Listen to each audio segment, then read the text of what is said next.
Parkside metināmais aparāts. Nu, šis aparāts maksā kaut kādu, es nezinu, man liekas, tur 100 eiro, jā, nu tas ir, es nezinu, uz krogu vienreiz aiziet vairāk maksā, jā. Šāda te veida birstīta līdznāk, ļoti labi. Nu, maska, kas šeit ir, es jau paskatījos, protams, te es lietošu savējo, vai ne? Pistoli te nomainīt nevar, te padevējs kāds ir, tāds viņš arī ir. Jā, nu, iekšā viss ir diezgan standartīgi, jā, tāds viss tāds bērnišķīgs, plasmasīgs ir, vai ne? Bet, nu, vienam liekas, otram prieks un tā tālāk. Kaimiņi nolēma sev nomainīt vārtiņus. Man kakras bija nepieciešami vārtiņi, kas iziet tev uz grāvi pusi. Viņi man saka, ja tev vajag, paņem. Man vajag, es paņēmu. Reku šitādi, vecie krievu vārti. Galvenais atcerieties, šis nekādā gadījumā nav kaut kāda veida apmācošais video.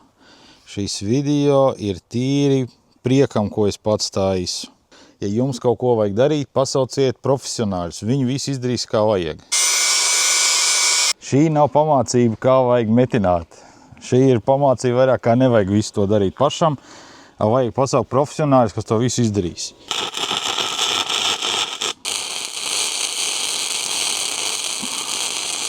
Nu, normāli. Tadam! Ir ļoti labi. Es esmu apmierināts. Protams, varēja būt bišķiņ vairāk regulācijas, vai ne?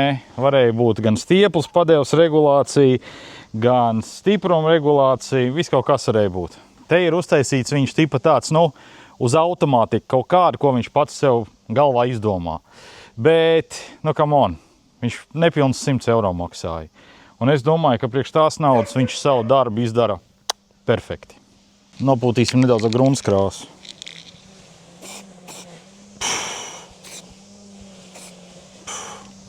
Nu, bišķiņ pabeigtāk izskatās, vai ne? Viss būs labi, viss būs kārtībā.